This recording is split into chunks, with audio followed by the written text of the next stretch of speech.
Voilà, oui, c'est bon. Voilà.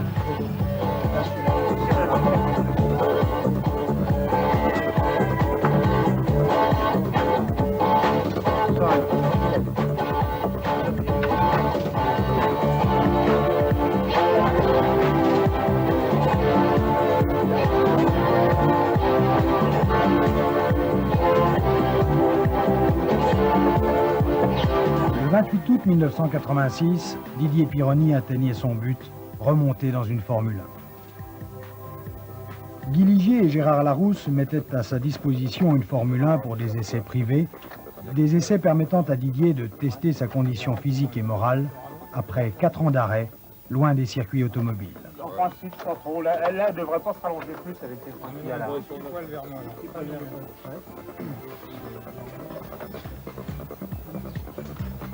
Là.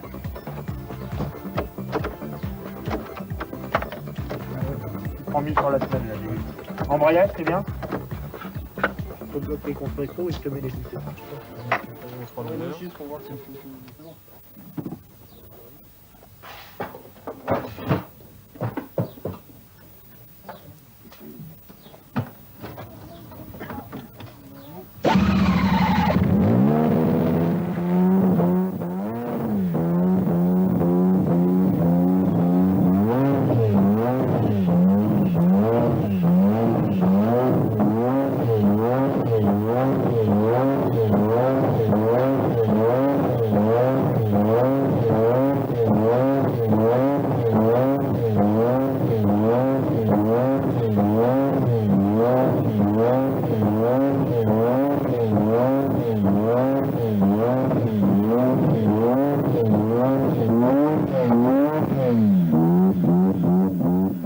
Didier Pironi, à la fin de cette première séance d'essai, quelles sont vos conclusions?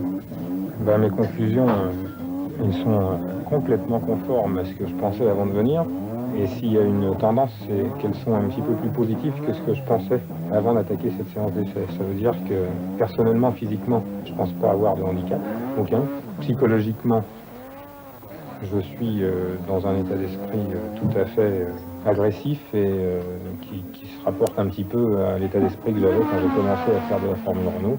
Ça veut dire que j'ai une très grande motivation, j'ai absolument pas la lassitude de ce métier, et pour cause, ça fait 4 ans que j'y suis pas.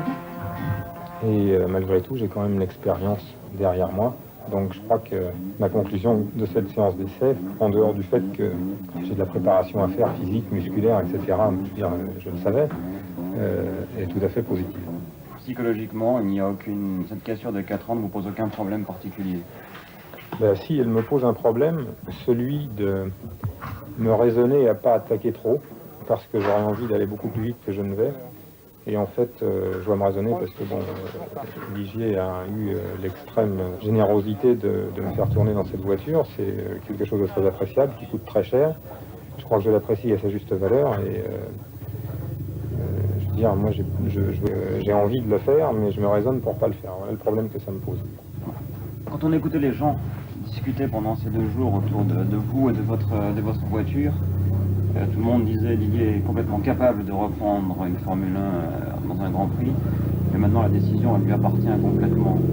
Il la prendra certainement après. C'est quelque chose qui va mûrir encore, ou la décision est prise aujourd'hui? La décision n'est pas prise dans la mesure où ce qui conditionne cette décision, c'est pas mes aptitudes physiques ou psychologiques, ça je sais à quoi m'en tenir.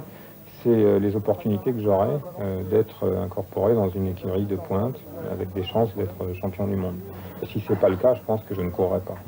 Je crois que j'ai fait la preuve aujourd'hui que je suis capable de conduire au niveau auquel j'étais il y a 4 ans. Maintenant, je veux dire, il faut que les conditions de l'autre côté soient bonnes aussi, sinon il y a tellement d'autres choses à faire dans la vie que faire de la Formule 1 en tant que figurant, ça ne m'intéresse pas une seconde.